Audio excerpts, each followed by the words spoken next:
Court சொல்லிச்சுல. தலைவரே கிடையாது sir. அப்புறம் என்னதான் அவர் அப்போ யாரு?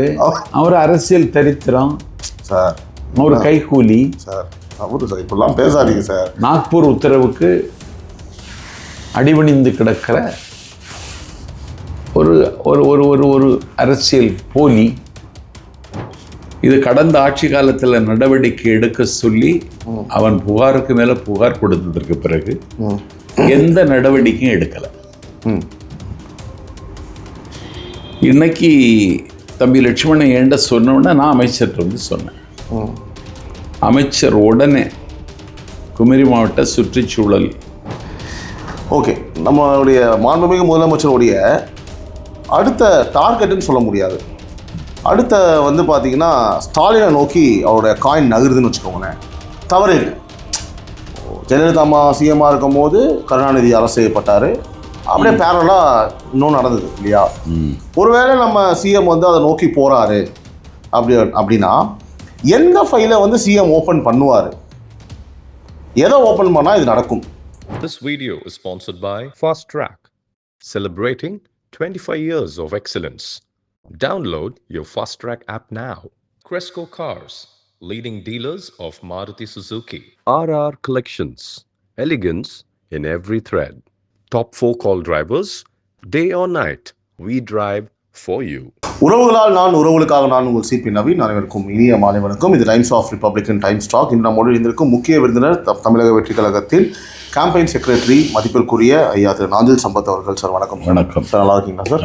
சார் ஸ்ட்ரெயிட்டாக கொஸ்டின் போயிடலாம் சார். சார், சிஎம் விஜய் சாரோட வந்து யாரோடைய மாடல் ஆட்சியை வந்து கொடுக்கணும்னு நினைக்கிறார், ரீப்ளேஸ் பண்ண நினைக்கிறாரு? அதாவது உதாரணத்துக்கு 3 ஆப்ஷன் கொடுத்துட்றேன். புரட்சித் தலைவர் எம்ஜிஆரா, இல்லை அதுக்கும் முன்னாடி இருந்த பெருந்தலைவர் காமராஜரா, இல்லை நம்முடைய மாண்புமிகு அம்மா மறைந்த அம்மா முதல்வர் அவர்கள்? இல்லை, அவர் காமராஜர் ஆட்சியை கொண்டு வரத்தான் விரும்புகிறார். அப்படிங்களா? எதை வச்சு சொல்கிறீங்க சார்? ஊழலற்ற நிர்வாகம் இப்பொழுதே அமலுக்கு வந்து கொண்டிருக்கிறது. தமிழ்நாட்டினுடைய மலைகள் சூறையாடப்படுகின்றன, பாறைகள் உடைத்து நொறுக்கப்படுகின்றன, கனி வளங்களுக்கு கல்லறை கட்டி கொண்டிருக்கிறார்கள். இந்த நிலைமை நீடித்தால் தமிழ்நாடு என்னாகும் என்ற கவலை எனக்கு. அதை தாண்டி நானே என்னுடைய தோட்டத்துக்கு போக முடியாத அளவுக்கு 30 வழிமறிக்கிற டாரஸை கடந்து தான் நான் காரை ஓட்டி கொண்டு போக வேண்டியது இருக்கிறது. இன்னைக்கு சொன்னார் தலைவர் விஜய் ஆட்சி வந்ததற்கு பிறகு இன்னைக்கு எனக்கு அந்த தொந்தரவே இல்லை. ஒரு டாரஸ் லாரி நான் பார்க்கவில்லை. இப்போ நான் ஃப்ரீயாக போயிட்டு வந்துட்டுருக்கேன்னு சொன்னார். ரொம்ப ஒரு சிறப்பான விஷயம். ஆமாம். ஸோ அப்போ வந்து குறைக்கப்பட்டு வருகிறது. ஆமாம், 5 வருஷத்துக்குள்ளே என் வீட்டுக்கு முன்னாடி தான் போகும். Okay okay. எங்கள் ஊரில் என் வீட்டுக்கு முன்னாடி தான் போகும். வலியாற்று முகம்னு சொல்லுவாங்க. ஓங்கி உயர்ந்து நிற்கிற பாறை உடைச்சி கடத்துவாங்க. இது இவரோட ஆட்சி மட்டும் தான் காரணமா சார்? இப்போ சீமான்லாம் பல வருஷமாக பேசிட்டு இருக்காரு சார். கனிமவள சீமானுக்கு அதில் பங்கு போகும். அதான் சொல்கிறேன் சார். சீமானுக்கு அதில் பங்கு போகும். இல்லை, புரியல. சீமானுக்கு அதில் பங்கு போகும் அப்படின்னா இவன் போராட்டம் நடத்துவான். சரி, போராட்டம் நடத்தினோன்னா அந்த போராட்டம் நடத்துகிற நாம் தமிழர் கட்சி நிர்வாகியை கூப்பிட்டு அந்த கல்குவாரி கொள்ளை கும்பல் கூப்பிட்டு அவனுக்கு ஒரு வீடு கட்டி கொடுத்துருவாங்க. அந்த பங்கு. ஆமாம், அந்த கட்சியை பிழைக்கிறது இப்படி தான். ஆமாம், என்கிட்ட ஆதாரம் இருக்குது. என்ன சார்? ஆமாம், அவ்வளோ நடக்குமா? ஆமாம், ஒரு வீடு கட்டி கொடுத்துருவாங்க. என்ன சார் அவ்வளோ நடிப்பா? ஆமாம், ஒன்றுமில்லாத பயிலுவா ஒரு வீடு கிடச்சோன்னா அவனே பேசாமல் இருப்பான். சார் நீங்கள் உங்களுக்கு சீமான் அவர்களை பிடிக்கா, ஒரு கட்சி பிடிக்காது இல்லைங்க, என் வீட்டுக்கிட்ட நடக்கிற சம்பவம்ங்க இது. சார் அவர் வந்து வீடை வேணா படம் எடுத்து உங்களுக்கு அனுப்புகிறேன். இல்லை சார், இந்த குப்பைகள்லாம் வந்து கொண்டு போய் கொட்டுறாங்க இல்லையா, நம்ம ஊருக்கு வந்து வெளிமாநிலம் கேரளாலேருந்து இங்கே வந்து கொட்டுறாங்க. அதை தடுத்ததும் அவர் தான் பெரிய அளவில் போராட்டம் பண்ணியிருக்காரு. இல்லை, அதுலேயும் பங்கு இருக்கா? அதுலேயும் பங்கு இருக்கா? அப்போ அது எல்லா போராட்டத்தையும் நீங்கள் எப்படி சொன்னால் என்ன சார்? இது என் கண்ணு முன்னாடி நடக்கிறது, நான் பார்த்தது சொல்கிறேன். அப்போ அவருக்கு இந்த வெற்றியில் பங்கு கிடையாது? ஒன்றும் கிடையாது.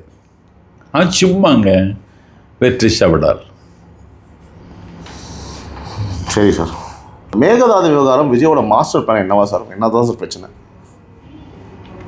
மேகதாது விவகாரத்தில் தமிழக அரசினுடைய உரிமையை, தமிழக மக்களினுடைய உரிமையை விட்டுக் கொடுக்க முடியாது. கர்நாடகத்தில் யார் முதலமைச்சராக வந்தாலும் காவிரி நீரை தமிழ்நாட்டுக்கு பங்கிட்டு தருவதில் அவர்கள் எப்பொழுதும் நியாயமாக நடந்து கொண்டதில்லை. இன்றைக்கு காலையில் தினத்தந்தி தலைப்புச் செய்தி, காவிரி ஒழுங்காற்று ஆணையம் தமிழ்நாட்டுக்கு தர வேண்டிய தண்ணீரை 4.5 டிஎம்சி தண்ணீரை தருவதற்கு உத்தரவிட்டிருக்கிறது. காவிரி ஆணையமும் காவிரி ஒழுங்காற்று குழுவும் நாம் எடுத்து வைக்கிற விவாதங்களை மதித்து தமிழ்நாட்டினுடைய உரிமைக்கு பங்கம் வராமல் நடந்து கொள்கிறது. கர்நாடக தரப்பில் அதற்கு தண்ணீர் கொடுக்கக்கூடாது என்ற எதிர்ப்பு தெரிவித்த பொழுதும் அந்த உத்தரவை நாம் இன்றைக்கு பெற்றுக்கிறோம் என்றால் அது விஜய் அவர்களினுடைய வெற்றி. அது இப்பொழுது 2ஆம் தேதி சர்வகட்சி கூட்டத்தை கூட்டியிருக்கிறார் சிவகுமார். அவர் என்ன முடிவெடுக்கப் போகிறார்? தமிழ்நாட்டுக்கு தண்ணீர் தர முடியாது என்று சொல்லப் போகிறாரா? தண்ணீர் தருவதற்கான நியாயம் உங்களிடத்தில் இல்லை என்று சொல்லப் போகிறாரா? காவிரி நீருக்கு முழு உரிமையும் எங்களுக்குத்தான் என்று சொல்லப் போகிறாரா என்று எனக்கு தெரியாது. ஆனால் 3ஆம் தேதி கர்நாடகத்தினுடைய முதலமைச்சர் சிவகுமார் அவர்களை சந்திப்பதாக, தலைவர் விஜய் சந்திப்பதாக ஒரு செய்தி வந்திருக்கிறது. அவர் போனால் ஒரு புதிய வாசல் தமிழ்நாட்டுக்கு திறக்கும். இதற்கு பேர் தான் எம்ஜிஆர் ஸ்டைல். மக்கள் திலகம் எம்ஜிஆர் இந்த மண்ணில் முதலமைச்சராக இருந்த காலத்தில் அங்கே குண்ட்ராவ் முதலமைச்சராக இருந்தார். குண்ட்ராவ் முதலமைச்சராக இருந்த பொழுது இதே போல காவிரி தண்ணீர் பிரச்சனை விஸ்வரூபம் எடுத்த பொழுது ஒரு சூரிய உதயத்தில் எழுந்து பாதுகாப்பு அதிகாரி கூட இல்லாமல் மீனம்பாக்கம் விமான நிலையம் சென்று ஓப்பன் டிக்கெட் வாங்கி பெங்களூர் போய் தனி மனிதனாக இறங்கினார் எம்ஜிஆர். போலீஸ் கூட கிடையாது. பெரிய ஸ்டார் எம்ஜிஆர். அவர் பெங்களூர் விமான நிலையத்தில் போய் இறங்கும் பொழுது பெங்களூர் விமான நிலையமே பரபரப்படைந்தது. சத்தம் இல்லாமல் வெளியேறி ஒரு வாடகை கார் பிடித்து குண்ட்ராவ் வீட்டுக்கு வண்டியை விடண்டார். அதிகாலை நேரத்தில் குண்ட்ராவ் வீட்டின் வாசலில் போய் கார் நிற்கிறது. குண்ட்ராவினுடைய பாதுகாப்பு அதிகாரி நடுங்கிவிட்டார். நல்ல ஆழ்ந்த தூக்கத்திருந்த குண்ட்ராவுக்கு தொலைபேசியில் தொடர்பு கொண்டு தமிழ்நாட்டினுடைய முதலமைச்சர் எம்ஜிஆர் நம்முடைய வீட்டு வாசலில் நிற்கிறார் என்று சொன்ன உடனே அடித்து பிடித்து புரண்டு எழுந்து எம்ஜிஆருடைய காலில் விழுந்து என்னை மன்னித்துக் கொள்ளுங்கள், நீங்கள் வருவதாக தகவல் சொல்லியிருந்தால் நானே விமான நிலையத்திற்கு வந்திருப்பேனேன்னு சொன்ன பொழுது, நீங்களும் நானும் நண்பர்கள் ஒருவருக்கொருவர் உறவு கொள்வதும் அவர்களுடைய வீட்டுக்கு செல்வதற்கும் தகவல் கொடுத்து விட்டால் போக வேண்டும் நண்பன் வீட்டுக்கு, அதனால தான் நான் வந்தேன்னு சொன்னார். எம்ஜிஆர் காலையில் குளித்து காலை சிற்றுண்டி அவருக்கு பிடித்தமான பண்டம் பலகாரமெல்லாம் வைக்கப்பட்டது. குண்ட்ராவினுடைய அம்மா பரிமாறினார்கள். பரிமாறி டைனிங் டேபிளில் குண்ட்ராவும் எம்ஜிஆரும் உட்கார்ந்துருக்கிறார்கள். எம்ஜிஆர் சாப்பிடாம உட்கார்ந்துருக்கிறது. சாப்பிடுங்கன்னு சொல்கிறாங்க அவங்க அம்மா. இல்லை தண்ணி வந்தால் தான் சாப்பிட முடியும் அப்படின்னு சொன்னார். தண்ணி தான் இருக்கே அப்படின்னு சொன்னால எம்ஜிஆருக்கு கண்ணு இன்னும் தெரியலையா, தண்ணி தான் இருக்கே அப்படின்னு சொன்னால, இந்த தண்ணி இருக்கா இவ்வளவு தூரம் வந்தேன், காவிரி தண்ணி இருக்கல்லவா வந்தேன் அப்படின்னு கேட்டார். உட்கார்ந்த இடத்திலிருந்து உத்தரவு போட்டு தண்ணீர் திறந்து விட உத்தரவிட்டார். இது வரலாற்றில் நடந்த சம்பவம். நாளைக்கு நடந்தாலும் ஆச்சரியப்படுவதற்கு இல்லை. சொன்ன 2ஆம் தேதி சர்வகட்சி கூட்டத்தை போட்டிருக்காரு. தலைவருடைய பயணம் எப்படி இருக்குன்னு தெரியாது எனக்கு. கர்நாடகமும் இதற்கும் பேச்சுவார்த்தை நடத்தக்கூடாது என்று அண்ணன் ஸ்டாலின் சொல்கிறார். சரி, இப்போது 5 ஆண்டு கால முதலமைச்சர் ஸ்டாலின் பேச்சுவார்த்தைக்கே போகக்கூடாதுங்கிறார். பாட்டாளி மக்கள் கட்சியின் தலைவர் மதிப்புக்கு டாக்டர் அன்புமணி ராமதாஸ் போகக்கூடாது அப்படின்னு சொல்கிறார். அதையும் பரிசீலனையில் தலைவர் எடுத்துக்கொள்வார். அதனால் என்ன நடக்குங்கிறது 2ஆம் தேதிக்கு பிறகு தெரியும். சரி சார், டாஸ்மார்க்குடைய இந்த ஊழல் விவகாரத்தில் இப்போ செந்தில் பாலாஜியோட நிலைமை, அந்த ஊழல் நிலைமை, அதாவது கைது ஆவாரா ஆக மாட்டாரா, பேய் இருக்கா இல்லையா அப்படின்ற மாதிரி மக்கள்லாம் என்னங்க அரெஸ்டே பண்ண மாட்டீங்க. ஆனால் நம்ம அதாவது இந்த அரசு முயற்சி பண்ணுது. இவங்க சுப்ரீம் கோர்ட் வரைக்கும் போய் அரசு முயற்சி பண்ணல.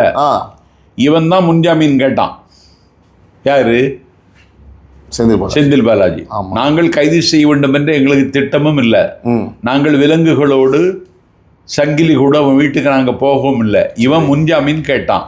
சரி. உயர் நீதிமன்றத்தினுடைய நீதியரசர் இளந்தரையன் அவர்கள் இவர் கொள்ளை அடித்ததற்கு முகாந்திரம் இருக்கிறதுன்னு அறிவிச்சிட்டார்.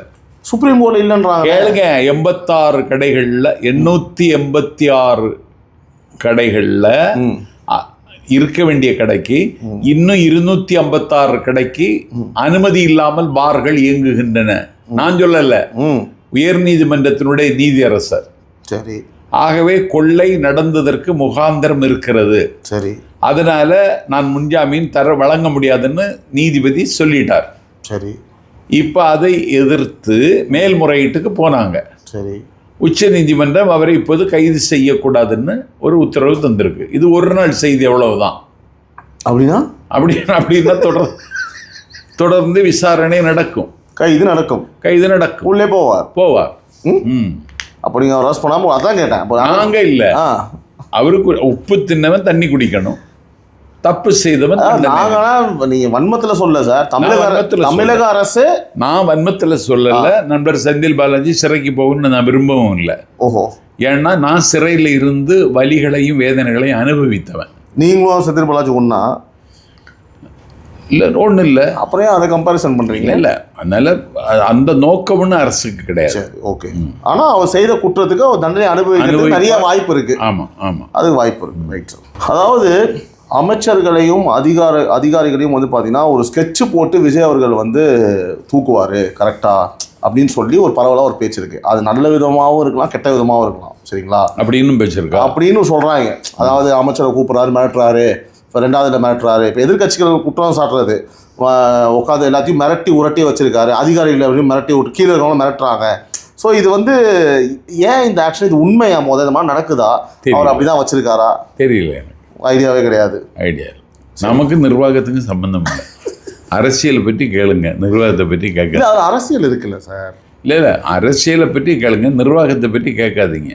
சரி. இப்போ அமைச்சர்கள் வந்து போன அமைச்சரவை கூட்டத்தில் வந்து வார்ன் பண்ணதா செய்தியே வந்துச்சு. அது ஓகேவா? அது அரசியல். அது ஓகே தான். அதுக்கப்புறம் இப்போ அவங்க நடவடிக்கைலாம் எப்படி இருக்கு? இது அரசியல். சொல்லுங்கள். அமைச்சரோட நடவடிக்கைகள் நீங்கள் பார்த்துருப்பீங்கள்ல, அமைச்சர் நடவடிக்கை மாறி இருக்கா, ஏதாவது மாற்றம் இருக்கா, இல்லை இன்னும் உங்கள் காது? ஏன்னா ஒரு சார், நீங்கள் வந்து அந்த கட்சிக்கு எதுவாக இருந்தாலும் ஒரு கொள்கை, அதாவது ஒரு கேம்பெயின் செக்ரட்டரி, ஒரு தேர்தல் பரப்புரை செயலாளர் இல்லையா? நடவடிக்கைகள் அமைச்சர்கள் எல்லாம் பொறுப்புணர்ந்து தான் கடமை ஆற்றுகிறார்கள். சரி. ஆனால் எல்லாரும் பாஸ் மார்க் வாங்குறாங்க. நான் சொல்றது ஃபர்ஸ்ட் மார்க் வாங்கணும். சூப்பர். உங்களோட நியாயமான ஒரு ஆமாம் இதை வந்து முன் வச்சுருக்கீங்க. Okay, right. நம்மளுடைய மாண்புமிகு முதலமைச்சருடைய அடுத்த டார்கெட்டுன்னு சொல்ல முடியாது. அடுத்த வந்து பார்த்திங்கன்னா ஸ்டாலினை நோக்கி அவருடைய காயின் நகருதுன்னு வச்சுக்கோங்களேன். தவறு இல்லை. ஜெயலலிதா அம்மா சிஎம்மாக இருக்கும் போது கருணாநிதி அரசு செய்யப்பட்டார்.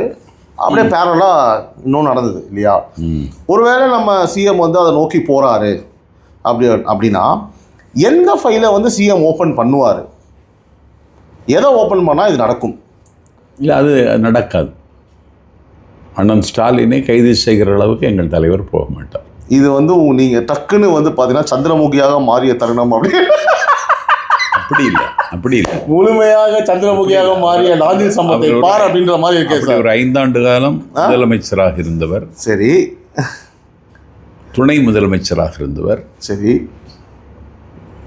திராவிட முன்னேற்றக் கழகம் என்கிற 75 ஆண்டு கால கட்சியின் தலைவர். அதை தாண்டி ஒரு மிசா என்கிற அக்கினி ஆற்றில் குளித்த ஆண் சீதை அண்ணன் ஸ்டாலின். அது இல்லவே இல்லைன்றாங்க சார். அதெல்லாம் உண்மைதான். அவர் அது புக்கில் வரலையாமே. எந்த புகையில் வரல. அது மாதிரி ஒரு ஆரவாரம் இல்லாத அரசியல்வாதி. உங்களுக்கு ஆனால் உண்மையாக ஒரு மேலே பாசம் இருக்க போகுது சார். தனிப்பட்ட முறையில் அரசியலை தாண்டி எனக்கு உண்டு. ஆரவாரம் இல்லாத அரசியல்வாதி. அவர் வந்து அவரை கைது செய்யணுங்கிற அளவுக்கு எங்கள் தலைவர் போக மாட்டார். போவதற்கு வாய்ப்பில்லை. போக வேண்டாம் அப்படின்னு மறைமுகமாக சொல்கிறீங்க? இல்லை, போக மாட்டார், போவதற்கு வாய்ப்பில்லை. ரைட். இந்த பார்ட்டி ஃபண்டுன்னு ஆரம்பத்தில் பயங்கர போகச்சுது. சொன்னோடனே தலைமைச் செயலகத்தை விட்டு ஓடிட்டாங்க, வீட்டுக்கே போய் படுத்து தூங்கிடுறாங்க. அந்த விவகாரத்தில் வந்து பார்த்தீங்கன்னா அடுத்த ட்விஸ்ட்டு என்னவாக இருக்கும், அடுத்த டார்கெட் என்னவாக இருக்கும், அது திரும்பவும் வந்து பார்த்தீங்கன்னா வெளியில் கொண்டு வருவாங்களா? அது எப்படி, அது என்ன நிலவரத்தில் இப்போ இல்லை? அந்த ஃபண்டு நிரம்ப வாங்கியவர்களில் முக்கியமானவர் அண்ணன் ஏவ அவேலு. அடுத்தது பள்ளிக்கல்வித்துறை அமைச்சர் மகேஷ் பொய்யாமொழி. அடுத்தது நகர்ப்புற வளர்ச்சித்துறை அமைச்சராக இருந்த அண்ணன் நேரு. இவர்களெல்லாம் நிரம்ப வாங்கியிருக்கிறார்கள். ஒரு காசு கொடுக்காமல் எந்த காரியமும் நடக்காது. ஒரு ஓஏ போஸ்ட்டுக்கு 5 லட்சம் ரூபாய் கேட்ட ஆட்சி திமுக ஆட்சி. இவ்வளோ பண்ணியும் நீங்கள் வந்து ஸ்டாலின் சாரை வந்து இல்லை நான் சொல்கிறது, ஒரு ஓஏ போஸ்ட்டு கூட 5 லட்சம் ரூபாய். இது தலைவருக்கு தெரிஞ்சிருக்கும்ல? தலைவருக்கு தெரிஞ்சா தெரியலையான்னு தெரியலை, அதுதான் பிரச்சனை. என்ன சார் இப்படி ஆமாம் சொல்கிறீங்க? ஆமாம், தெரிஞ்சிருக்கணும்ல சார். இல்லை, இப்படி நடந்துச்சு, அது அவர் கண்டுகொள்ளவில்லையா? கண்டுகொள்ளாமல் இருப்பது நல்லதுன்னு நினச்சாரா எனக்கு தெரியாது. நடந்துச்சு, எல்லா மட்டத்திலும் ஊழல் புரையோடி கிடந்தது.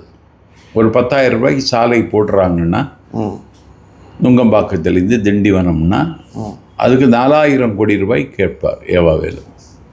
10,000 ரூபாய் சாலை போனால் 10,000 கோடி, 10,000 கோடி போனால் 4,000 கோடி கேட்பார். 40% கமிஷனு. 40% கமிஷன். வாங்கிட்டு சாலையை போடுவாரா இல்லை அதையும் போட மாட்டாரா? போடாமலும் விட்டார். வெட்டாத குளத்தை வெட்டியதாக சொன்னார், போடாத சாலையை போட்டதாக சொன்னார். இப்போ அவர் வந்து அந்த பணத்தில் தான் மஞ்சள் குளிச்சாங்க. கலைஞர் என்னும் தாயின்னு ஒரு புத்தகம் எழுதினார். யாரு? ஏவாவேலு.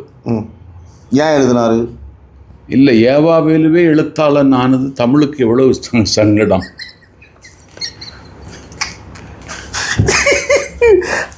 ஏஐல போட்டு கண்டு எடுத்துருவாரு சார். அவர் எழுதவில்லை அந்த புத்தகத்தை. அவர் எழுதவில்லை, அது புரியுது. எழுதி கொடுத்தது ஒரு பயல். அது ஆமாம், ரைட். அதற்கு அவர் கொடுத்த கூலி 25 லட்சம். தேவையா இந்த பொழப்பு? அந்த நூலை எழுதி கொடுத்தவனுக்கு. இது எல்லாருக்கும் தெரியுமா சார்? அவர் அதை எழுதல, நம்ப மாட்டாங்கல்ல? இல்லை, நான் தான் சொல்கிறேன் இப்போ. Okay, right. ஆமாம். அப்போ அந்த நூலை பற்றி ஒரு திறனாய்வு செய்து திருவண்ணாமலையில் ஒரு கூட்டமைக்கலாம், நான் வந்து பேசுகிறேன் அப்படின்னு அவர்கிட்ட கேட்டேன். யார்கிட்ட? ஏவாவேலுட்ட. அது நான் வேற ஆளை நான் அதுக்கு புக் பண்ணிட்டேன் அப்படின்னு சொன்னார். நீங்கள் வேண்டான்னாரு. ஏன்னா நான் படித்தா கண்டுபிடிச்சிருக்கேன்.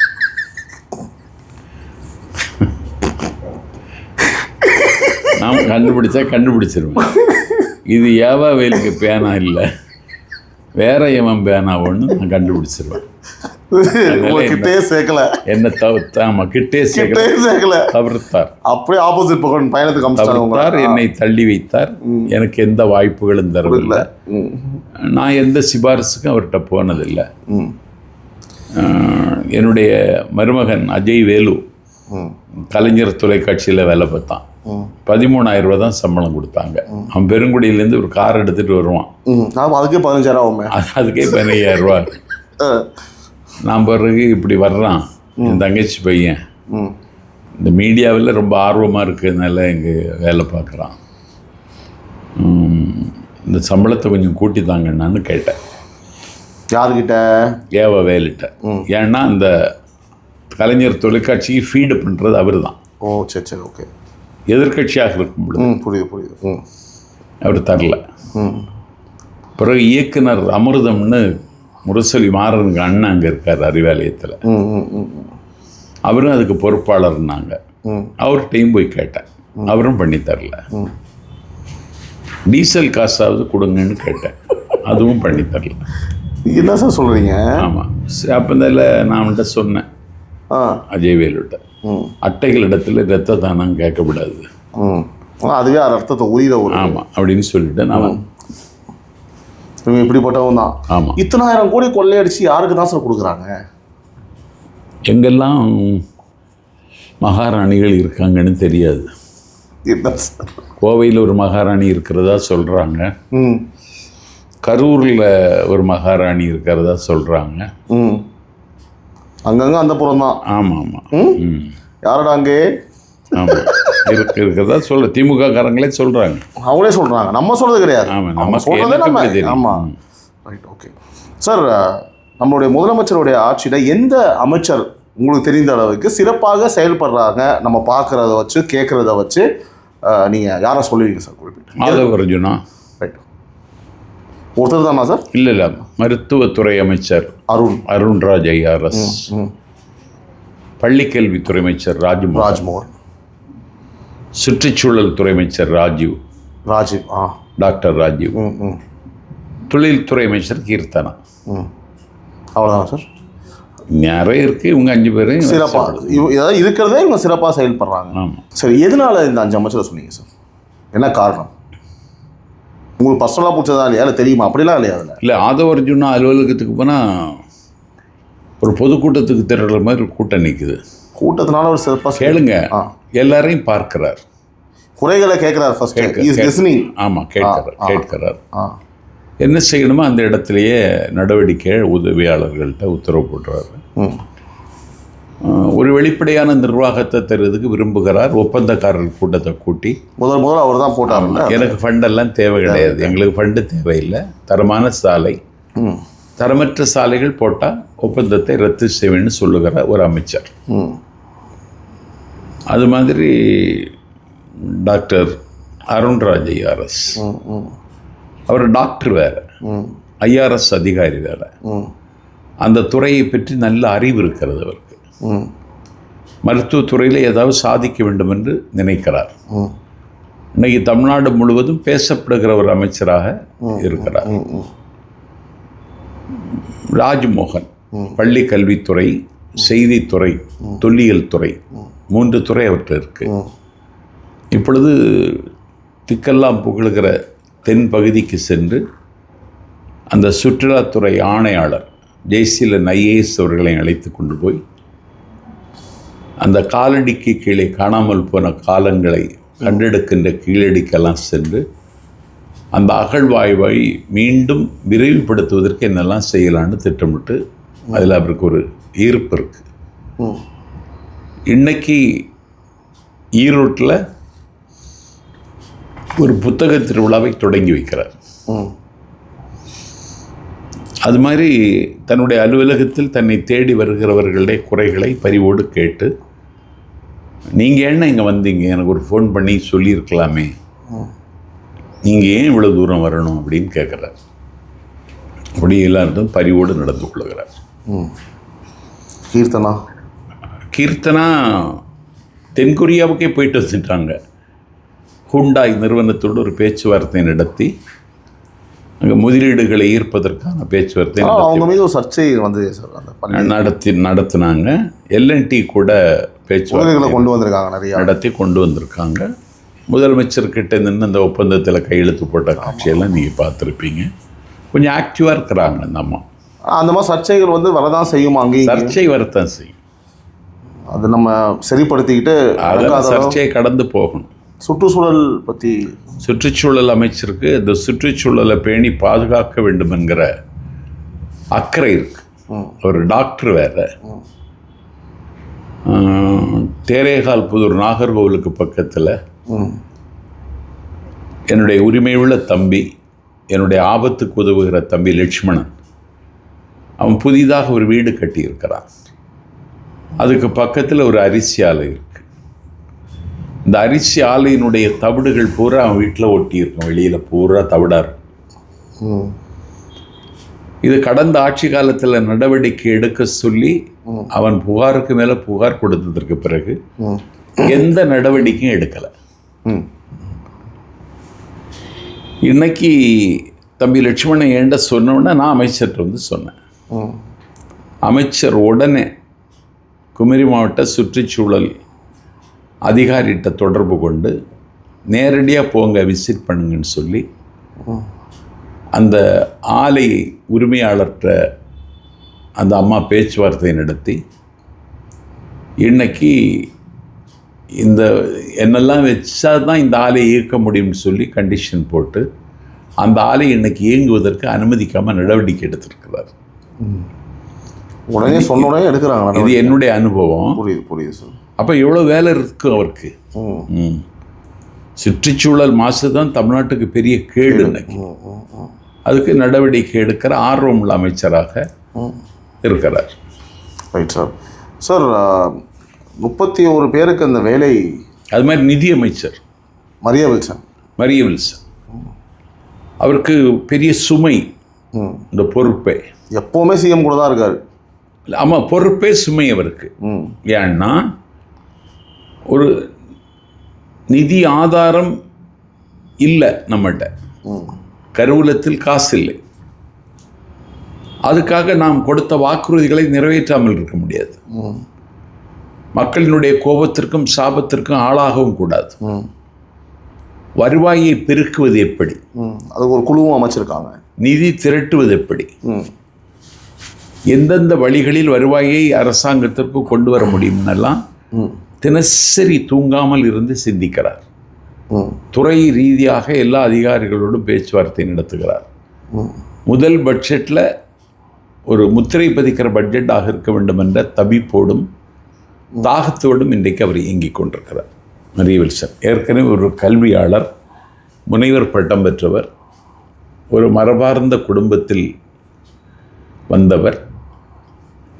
இன்றைக்கி அவர் நிதியமைச்சராக பொறுப்பேற்று இன்றைக்கி ஒரு நம்பிக்கைக்குரிய நல்ல நிதியமைச்சர் ஒரு வெள்ளை அறிக்கை தந்திருக்கிறார். இன்றைக்கி பட்ஜெட் அறிவிக்கிற அன்றைக்கு இந்த ஃபண்டு வாங்கினாங்களே, யாரெல்லாம் வாங்கினாங்க, எவ்வளவு வாங்கினாங்க, ஏன் இந்த நிலைமை வந்ததெல்லாம் விவரம் தெரிஞ்சார் சொல்கிறேன்னு இருக்காரு. ஆமாம், ஒரு அமைச்சர் அவர். திமுகவும் வெள்ளை அறிக்கை காமிச்சாங்களே சார். வெள்ளை அறிக்கை காமிச்சாங்க, அது நல்ல அமைச்சர் அவர். பிடிஆர் பழனிவேல் தியாகராஜன் அதற்கான தகுதியானவர். ஆனால் அவரை எங்கே அனுமதிக்கலை. அதுக்கப்புறம் வந்து வெள்ளை அறிக்கை கெடுத்து வெள்ளை காகிதத்தை காமிச்சார், அவர் ஞாபகம் இருக்கா சார்? ஞாபகம் இல்லை. என்ன சார், ஃபுல்லாக வைரல் ஆகி எவ்வளோ டிஆர்பி ராஜா காமிச்சார்ல சார். ஆமாம், டிஆர்பி ராஜா தொழில் முதலீடுகள் இருக்கிறேன்னு உலகம் பூரா உல்லாச பயணம் போயிட்டு வந்துட்டான். வெள்ளை சார் என்ன சார் உல்லாச பயணம் போயிட்டு வந்துட்டான். சரி, இப்போ வந்து பார்த்தீங்கன்னா சார், ஒரு முக்கியமான கேள்வி சார். 31 பேருக்கு அரசு கரூர் சம்பவத்தில் உயிரிழந்த குடும்பத்துக்காக அரசு பணி நியமனங்களை வந்து முதல்வரே போய் கொடுத்துட்டு வந்தார். ஒரு சமூக நோக்கத்துடன் இது ஒரு நல்ல முறை கிடையாது, நீங்கள் கொண்டு போய் இப்படி கொடுத்தீங்கன்னா எவ்வளோ பேர் வந்து 5 வருஷமாக 6 வருஷமாக காத்திருக்கான்னு சொல்லிட்டு நாம் தமிழர் கட்சி ஒரு சமூக உணர்வோடு சமூக நோக்கத்தோடு ஒரு கேஸை போட்டு உங்களை முதல் முறையாக கோர்ட்டு மூலிமா தோக்கடிச்சிருக்காங்க. ஆமாம், அதை இப்போதைக்கு அதை ஸ்டாப் பண்ணுங்கன்னு சொல்லிட்டாங்க. ஸ்டாப் பண்ணுங்கன்னு சொல்லியிருக்காங்க. அது ஒரு பின்னடைவு தானே. அதெல்லாம் பின்னடைவு. நீங்கள் வந்து பார்த்தீங்கன்னா அவங்க எதுவுமே இல்லை செல்லா காசுன்ற மாதிரி நீங்கள் பேசுகிறீங்க. ஆனால் அவங்க சொன்ன கருத்து கரெக்டு தான் சொல்லி ஒரு கோர்ட்டு சொல்லுதே, இது உங்களுடைய கருத்து என்ன? இல்லை, நீதிமன்றத்தினுடைய தீர்ப்பின் மீது நான் ஒரு ஆக்கிரமிப்பு செய்ய விரும்பவில்லை. எனக்கு அதிகாரம் இல்லை. ஆனால் இவங்க கேஸ் கொடுத்தாங்கல்ல, இந்த எண்ணத்தை நீங்கள் எப்படி பார்க்குறீங்க? வஞ்சகர்கள், அடுத்தவன் வீட்டில் விளக்கு எரியக்கூடாது என்று கருதுகிற அயோக்கியர்கள், இன்னும் சொல்லப்போனால் அடுத்தவன் துன்பப்பட்டு துயரப்பட்டு கிடக்க வேண்டும் என்று எதிர்பார்க்கிற சேடிஸ்டுகள். இதை தாண்டி சொன்னால் இவர்கள் காட்டு மிராண்டிகள். மக்களுக்காக எல்லாத்தையும் விட்டுட்டு, படத்தை விட்டுட்டு, அவர் டைரக்டராக இருந்தார், அந்த தொழிலை விட்டுட்டு 15-20 வருஷமாக தோல்வின்னு அடி மேலே அடி வாங்கி தோல்வி எவ்வளோ ரூபா வசூல்? என்ன சார் வசூல்? என்ன வசூல்? எவ்வளோ? இல்லை சார், புரியல. என்ன அவர் வசூல் ராஜாவா? அவர் வசூல் ராஜா தான். வசூல் ராஜான்னு சீமான் ஒரு படம் இருந்தால் நல்லா ஓடும். எப்படியெல்லாம் வசூல் பண்ணுவானு சார். இதெல்லாம் அர்ப்பணிப்பு சார். ஒரு அர்ப்பணிப்பும் கிடையாது. பாட்டில் வேணுமென்னு அர்ப்பணிக்கலாம் சீமானுக்கு. சரி, அதாவது எல்லா கட்சிகளும் ஒன்றிணைந்து சீமான் அவர்களை நிற்க வைக்க போகிறாங்க. எங்கே? கடல்லையா? காட்டிலையா? சார் சீரியஸாக என்ன சார்? எந்த கட்சி? எந்த கட்சி? இப்போது இடைத்தேர்தல் வரப்போதில்ல?